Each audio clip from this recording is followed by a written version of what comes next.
There will be questions by the people of Kenya, and they are perfectly entitled to interrogate our actions.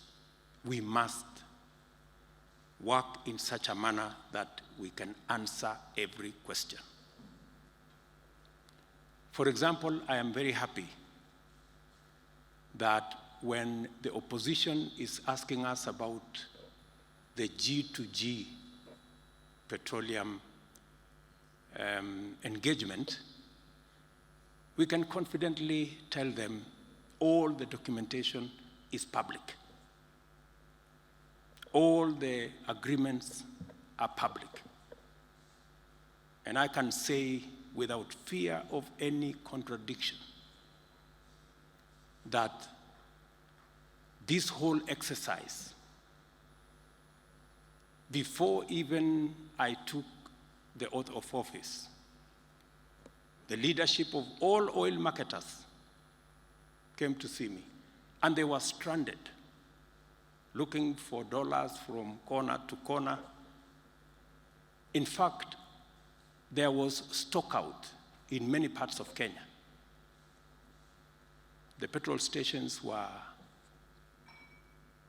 Many petrol stations were closed. And I can confirm to the country that the G2G petroleum products engagement with our international oil companies is above board, is transparent, is innovative, and it has made the biggest difference in our country.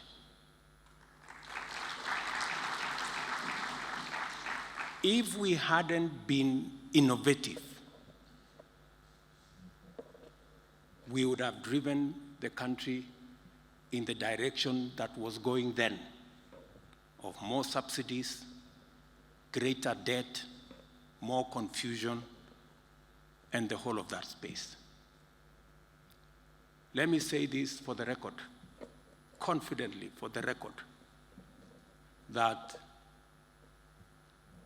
the purpose of the G2G agreement, the government to government, and I have talked to MBS and MBZ, the two leaders of UAE and Saudi, and they have gone out of their way to support our country.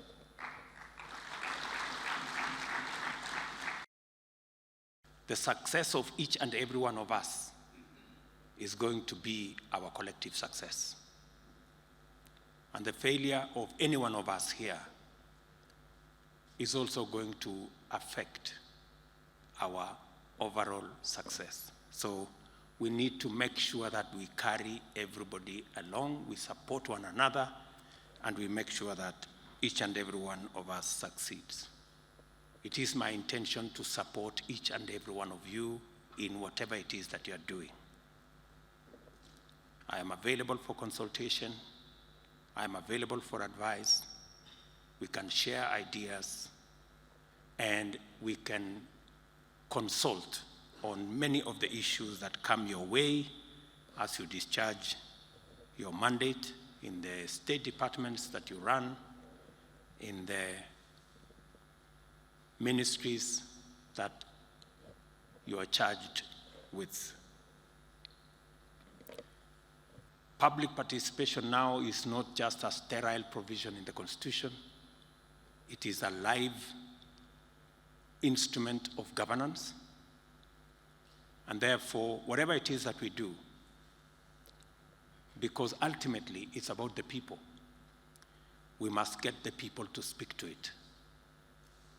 So public participation in whatever we do, whether we are working on legislation, whether we are working on policy, whether we are working on regulations, is mandatory, and it is healthy, and it is important so that we can carry the people of Kenya along as we implement whatever programs that we have, whatever regulations or policies or pieces of legislation that we are carrying out in our various departments.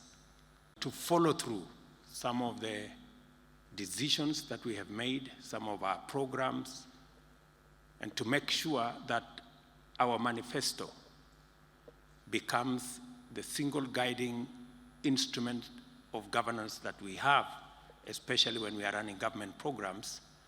I have established the Office of Execution in my office to make sure that we execute every agreement, every decision that we have made. We see to it that it gets to conclusion. So Adan Mohammed will be knocking on your doors to ask you about this decision, how far are we, and he will be doing it on my behalf because, as you know, I regularly engage with you to find out how far we are going. Now there will be a tracker in my office on every commitment that we have made, every decision that we have made, and we will want to make sure that we discharge ourselves of any commitment that we have made in the manifesto or in the course of doing our business. We must make sure that we are above board on every decision. We must make sure that we act in a manner consistent with the Constitution, consistent with legislation, and consistent with government programs and requirements of all government directives that have been given. So that at any one time, we can be confident to explain ourselves.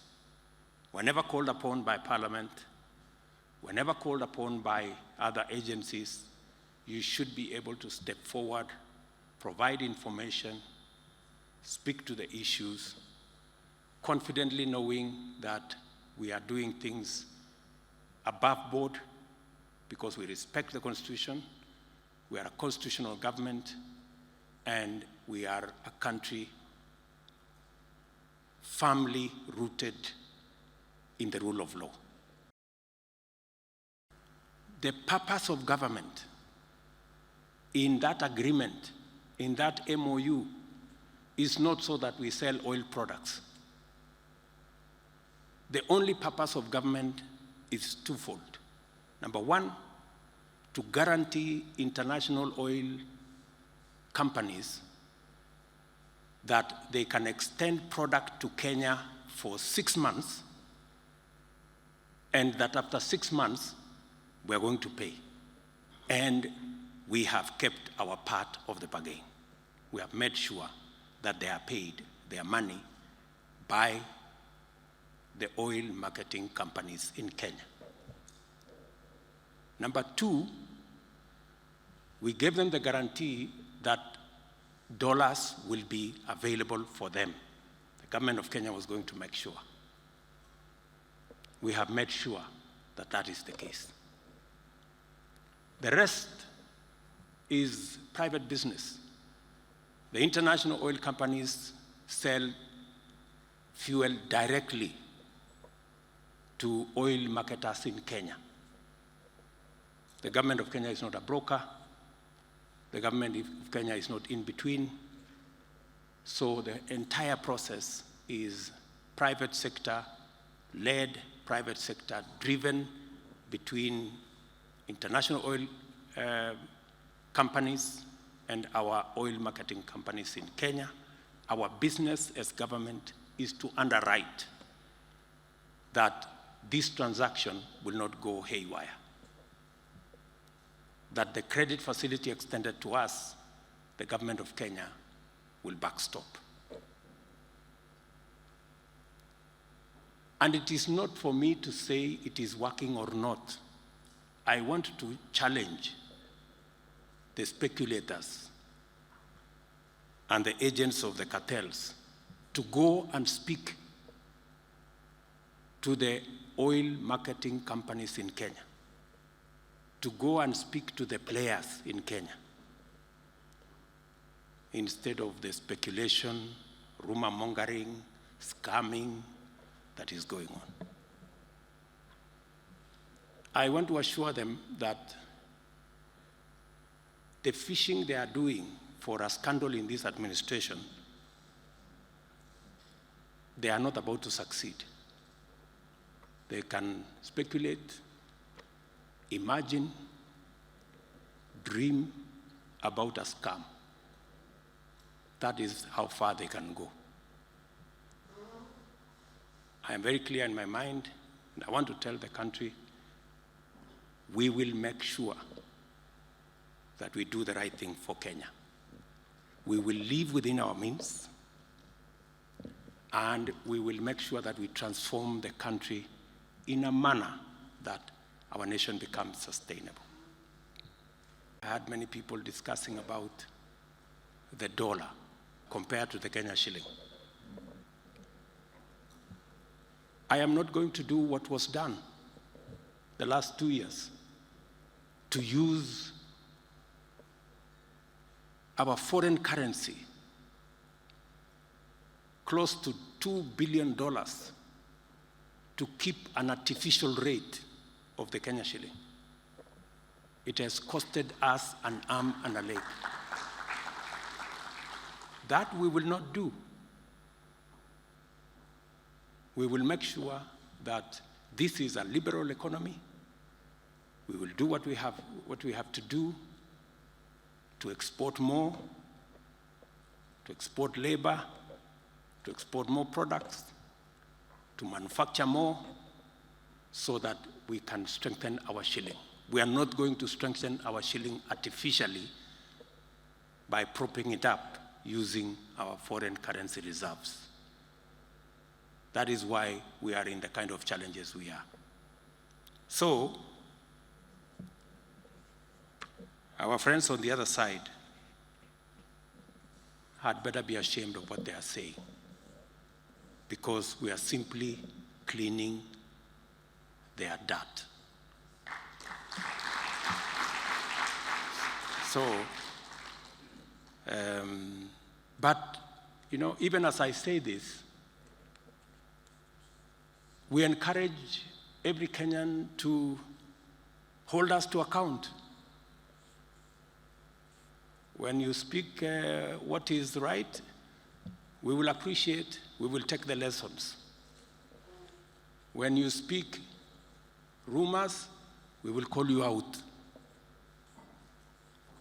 That's how things will be. So,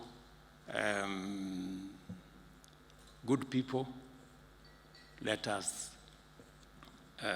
as I told you yesterday, we have a historic opportunity as a team to change Kenya.